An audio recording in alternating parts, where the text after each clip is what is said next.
Me friends and ఫ్యామిలీతో సరదాగా బయటకు వెళ్ళటానికి కారు లేదా అయితే వెంటనే ఈ నెంబర్కి కాల్ చేయండి. నమస్తే మ్యామ్. నమస్కారం అండి. మేము కథలు మనం డిఫరెంట్ కథలు చెప్పుకుంటున్నాం కదా, అంటే కొన్ని చిన్నపిల్లల కథలు ఉంటాయి, కొన్ని పెద్దవాళ్ళకు కూడా నీతులు చెప్పే కథలు కూడా ఉంటాయి, కొంచెం భక్తికి సంబంధించిన కథలు ఉంటాయి. మరి ఈరోజు ఏం కథ చెప్తున్నారు మాకు? భక్తికి సంబంధించిన కథనే మీరు అడిగారు కాబట్టి, భక్తి పలు రకాలు. మనం భగవంతుడిని ఏ రకంగా అయినా ప్రార్థించవచ్చు. పాటల ద్వారా, మాటల ద్వారా, మంత్రాల ద్వారా, కేవలం మనసు ద్వారా కూడా భగవంతుడిని ప్రార్థించవచ్చు. కానీ భగవంతుడికి ఏం కావాలి, ఎలాంటి భక్తిని భగవంతుడు యాక్సెప్ట్ చేస్తాడు అనేది కూడా ఉందన్నమాట. ఈరోజు మనము దీనికి సంబంధించి భక్త జయదేవుని కథ చెప్పుకుందాం. భక్త జయదేవుడు. భక్త జయదేవుడు ఒరిస్సా ప్రాంతానికి చెందిన ఆయన మొత్తము పాటలు, గేయ రచయిత అన్నమాట. ఎన్నో భక్తి గీతాలు రచించాడు. వాటినే మనము అష్టపదులు అని కూడా అంటాం. ఎన్నో పాటలు రచించి ఆయన ఎలా రచించారు వీటినంతా అంటే ఎంతో భక్తిభావంతో, అంటే మొత్తం కృష్ణుణ్ణి, యమునా నది ఆ తీరంలో కృష్ణుడు కూర్చొని పిలనగ్రో వాయిస్తున్నట్టుగా మొత్తం ఆయన అంతా తలుచుకుంటూ అనమాట. ఒక సీన్ అంతా కూడా ఆయన అనుభవిస్తూ, ఊహిస్తూ అవన్నీ ఆ పదాలన్నీ రాశారనమాట. అందుకు ఆయన అంత భక్తితో రాసినందుకు అవి చాలా ఫేమస్ అయిపోయాయి. జయదేవుని అష్టపదులు అంటారు. ఇలా ఆయన రాసిన పదాలు పాడుతూ ఉంటే ఇంటి దగ్గర ఉన్న వాళ్ళు వచ్చి వినడము, ఆయన భక్తి గీతాలు వినటం, మళ్ళీ అవి వాళ్ళు విని నేర్చుకొని వాళ్ళు కూడా పాడుకుంటూ ఉండేవాళ్ళు. ఇలాగే పూరి జగన్నాథ స్వామి ఆలయం పక్కన ఒక గ్రామం ఉండేది. అక్కడ ఒక రైతు కుటుంబం ఉండేదన్నమాట. వాళ్ళు కూడా రోజు వెళ్తూ ఈయన రాసిన పాటలు అవి రోజు విని వచ్చి తర్వాత వాళ్ళు కూడా పాడుకుంటూ ఉండేవాళ్ళు. అంటే ఆయన రాసిన భక్తి గీతానికి ఎంత పవర్ ఉంది అంటే ఇది ఒక చిన్న ఎగ్జాంపుల్ అన్నమాట. వాళ్ళు పాడుకుంటూ ఆ రైతు కూతురు ఒకసారి తోటలో పూలు కోసుకోవడానికి వెళ్ళి ఈయన రాసిన పాట పాడుకుంటూ తోటలో తిరుగుతూ ఉందట. ధీర సమీరే యమునా తీరే వసతివనే వనమాలి అని పాట పాడుకుంటూ ఆవిడ తిరుగుతుంటే వెనకలు ఎవరో నిలబడ్డట్టుగా కనిపించిందట. వెనక్కి తిరిగి చూసి భయపడిందంట. కృష్ణుడు వెనకల, ఎవరు నువ్వు, ఎవరయ్యా నువ్వు అని ఆమె పరిగెడుతూ ఉందట భయపడి. ఆగమ్మ ఆగు, నేను వృద్ధుల్లో వృద్ధుణ్ణి, బాలల్లో బాలుణ్ణి, పురుషుల్లో పురుషుణ్ణి, తర్వాత యువకుల్లో యువకుణ్ణి, స్త్రీలలో స్త్రీని, నేను నన్ను చూసి భయపడుతూ నువ్వు పిలిచావు కదా నన్ను పాట పాడుతూ, అందుకే నేను వచ్చాను అన్నాడట. అంటే ఆయన ఎంత భక్తితో రాశారు అంటే దాన్ని విని పాడేవాళ్ళు కూడా అంత భక్తితో పాడేవాళ్ళట పాట. అలా ఆయన ఎన్నో రచనలు చేశారు. అవన్నీ అందరూ పాడుకుంటూ ఆ ఆనందాన్ని అనుభవిస్తూ ఉండేవాళ్ళు బాగా. ఇలా కొంతకాలం జరిగిన తర్వాత ఆ పూరి రాజ్యాన్ని పాలించే ఒక రాజు పురుషోత్తమ ప్రభు అని ఆయనకు కూడా బాగా భక్తి స్వామి మీద, జగన్నాథుడి మీద భక్తితో ఆయన కూడా కొన్ని గేయ రచనలన్నీ చేశారనమాట. చేసి అవి రాజు కదా, ఆయన రాస్తే వాళ్ళకి ఏం కావాలి, పబ్లిసిటీ కావాలి. నిజమైన భక్తుడికి పబ్లిసిటీ అక్కర్లేదు, కేవలం భక్తితో రాస్తాడు. అవి ఆ భక్తిభావంతో నిండి ఉంటాయి కాబట్టి వాటికి ఆటోమేటిక్గా పాపులారిటీ వచ్చేస్తుంది. కానీ ఈయన రాజు కదా, రాజు కాబట్టి తాను రాసిన వాటికి పబ్లిసిటీ కావాలి తనకు అనే కోరిక మొదట ఉంటుంది వాళ్ళకి. అని ఇంకా తన రాజ్యంలో ప్రతి ఒక్కరూ ఇవే పాటలే పాడాలి, నేను రాసిన పాటలే పాడాలి, వాటికే నృత్యం కూడా చేయాలి, అంతా ఇవే తిరుగుతుండాలి అందరిలో అని అందరికీ ఆ గేయాలు మొత్తం ఊరంతా తెలిసేటట్టుగా పంచుతాడు ఆయన. ఇది ఇలా జరుగుతూ ఉంటుంది. ఎప్పుడైతే జయదేవుడికి బాగా ఇది సర్వసాధారణం పాపులారిటీ పెరిగిపోతుందో అసూయ కూడా ప్రజల్లో పెరుగుతుంది. అందరూ ఒకటేలాగా ఉండరు కదండి, అందరూ ఒకేగా తీసుకోరు. ఒకరికి పేరు వచ్చింది అనగానే వెంటనే ఆ పేరు వెనకల ఒక గ్యాంగ్ తయారవుతుంది, ఎవరు అసూయ పట్ల గ్యాంగ్ తయారవుతుంది. అది ఏ కాలం నుంచో ఉంది, మొదటి నుంచి ఉంది, ఇప్పటికీ అదే కొనసాగుతోంది ప్రపంచంలో. ఇదంతా తెలిసి ఈయనకు, ఈ ప్రభువుకు తెలుస్తుంది, అందరూ జయదేవుడి భక్తి గీతాలే పాడుతున్నారు, మనము ఇవి ప్రజల్లోకి పంపిస్తున్నా కూడా అందరూ దాన్నే ఇష్టపడుతున్నారు పాడడానికి అని. ఈయనకు చాలా కోపం వచ్చేస్తుంది ప్రభువుకు.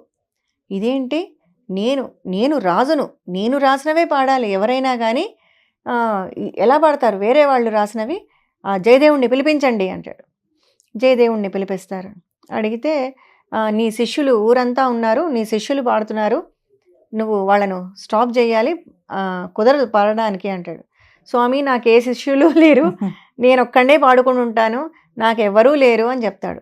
లేదు లేదు, మేము కలిసాం కొంతమందిని, వాళ్ళు నీ శిష్యులనే చెప్పారు వాళ్ళంతా అని అంటాడు. ఇంకేం చేయగలిగినా, నాకు అసలు సంబంధమే లేదు ఎవరితో, నాకు ఆ భగవంతుడితో తప్ప ఎవరితో సంబంధం లేదు స్వామి అంటాడు. ఓ అవునా, అయితే నీకు ఆ భగవంతుడితోనే సంబంధం ఉందా అంటాడు. అవును అంటాడు జయదేవుడు. సరే ఈయన తట్టుకోలేకపోతాడనమాట. ఇది అంటే ఆ జలస్ ఫీలింగ్ ఉంటుంది, అసూయ, అది తట్టుకోలేకపోతుంటాడు. ఏదో ఒకటి చెయ్యాలి ఈ జయదేవుణ్ణి. అంటే జయదేవుణ్ణి ఏదో పర్సన్ ఏదో చేస్తే కాదు కదా, ఆయన పాటలు పాడకుండా చేయాలి ప్రజల్ని అని చెప్పి ఈయనకు ఒక ఆలోచన వస్తుంది. సరే ఏమన్నావు, నీకు భగవంతుడితో మాత్రమే సంబంధం అన్నావు కదా, సరే చూద్దాం, అయితే ఆ దేవుణ్ణే అడుగుదాం అని గీత గోవిందం రాశాడు. ఎవరు, జయదేవుడు. ఆయన గీత గోవిందం తీసుకొని, ఈయన రాసిన రచనలు కావ్యాలు తీసుకొని రాజు అవి రెండూ తీసుకొని పూరి జగన్నాథ ఆలయానికి వెళ్తాడు. ఆలయం ఓపెన్ చేసి స్వామి ముందర జయదేవుడు రాసినవి, తర్వాత ఈ పురుషోత్తమ ప్రభు రాసినవి రెండూ తీసుకొని వెళ్ళి ఆయన పాదాల దగ్గర పెడతారు. పెట్టి తలుపులు మూసేస్తారు. తలుపులు మూసేసి తాళం వేసేసి అది రాజే తీసుకొని వెళ్ళిపోతాడు. రేపు పొద్దున వద్దాం, ఎవరి రచనలను స్వామి స్వీకరిస్తాడో అవి ఆయన దగ్గర ఉంటాయి, లేనివి ఆయన దగ్గర ఉండవు. కాబట్టి స్వామి తెలుస్తారు దీనికి, మనం కాదు తీర్చేది అని చెప్పి వచ్చేస్తాడు. కానీ ఈ ప్రభువుకు మళ్ళీ భయం. ఏమో వాడంత పెద్ద భక్తుడు అంటున్నాడే, ఒకవేళ వాడివే స్వీకరిస్తే స్వామి నేనేమైపోవాలి అని ఇంకా ఒకటే చింత చేస్తూ ఆయనకి నిద్ర పట్టదు. ఇంకా ఏంట్రా బాబు ఇలా అయిపోయిందని. అప్పుడు మంత్రి వస్తాడు. ప్రభు మేమున్నాం కదా, మీరు ఓడిపోతే మేమంతా కూడా ఓడిపోయినట్టే, మిమ్మల్ని మేము ఓడిపోనివ్వము అని చెప్పి ఈ మంత్రి ఏం చేస్తాడు, మీకెందుకు, మీరు ధైర్యంగా ఉండండి, స్వామి మీరు రాసిన రచనలే యాక్సెప్ట్ చేసేటట్టు చేస్తాము అంటాడు. అని మంత్రి వెళ్ళి, కీ వీళ్ళ దగ్గరే ఉంది కదా, వెళ్ళి తాళం ఓపెన్ చేసి ఈ పురుషోత్తమ ప్రభు రాసిన గేయ రచనలన్నీ తీసుకొని వెళ్ళి స్వామి చేతిలో పెడతారు. పెట్టి జయదేవుడు రాసినవి తీసి అట్లా పక్కకు పడేస్తారు, లాక్ చేసుకొని వచ్చేస్తారు. మరుసటి రోజు జయదేవుడు మొత్తం ఆ గ్రామ ప్రజలు, తర్వాత ప్రభువు, రాణి అందరూ మొత్తం చూడాలి కదా ఇప్పుడు ఏం జరిగిందో లోపల. రాజు కాస్త ధైర్యంగానే ఉంటాడు, కానీ లోపల ఏదో భయం ఉంటుంది కాస్త. అందరు నిలబడతాడు. భక్త జయదేవుడు యాజ్ యూజువల్ ఆయన భక్తితో స్వామిని ప్రార్థిస్తూ నిలబడతాడు. తలుపులు తీస్తారు. తీయగానే పూజారి లోపలికి వెళ్ళి చూడగానే స్వామి చేతిలో నేను మార్చేశారు కదా వీళ్ళు ఆల్రెడీ, అవును, మొత్తం గ్రంథాలు కిందివి పైకి చేసి పెట్టారు. చేతిలో పురుషోత్తమ ప్రభు రాసిన గ్రంథాలు కనపడతాయి. అవి తీసుకొని వచ్చి ఇస్తారు. పురుషోత్తమ ప్రభు మీరు రాసిన గ్రంథాలే ఉన్నాయి తీసుకోండి అని చేతిలో పెడతారు. ఇంకా ఏమి అనడు జయదేవుడు, అట్లే కళ్ళు మూసుకొని ప్రార్థిస్తూ ఉంటాడు స్వామిని అంతే. ఇంకా ఆనందంలో అందరూ ఓపెన్ చేస్తాడు.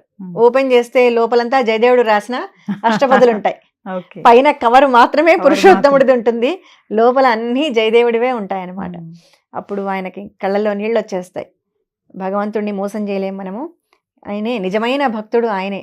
అంటే భగవంతుడు ఎప్పుడు కూడా ఎలాంటి భక్తిని, అవి గేయాలు కానీ కావ్యాలు కానీ రచనలు కానీ ఏదైనా కానీ ఎలాంటి పూజను కానీ స్వీకరిస్తాడు అంటే ప్రేమతో నిండినది స్వీకరిస్తాడు అంతే తప్ప అసూయ, అహంకారము, ద్వేషాలు, ఏదో పోటీతత్వము ఇలాంటివి పెట్టుకొని చేసే పూజలను కానీ అలాంటి నైవేద్యాలు కూడా స్వామి స్వీకరించడు అని ఆ రాజుకి అర్థమైపోతుంది అనమాట. అంటే ఆడంబర భక్తి అంటారు అట్లానా? అంతే కదండి, ఆడంబరానికి పోయినాడు రాజు.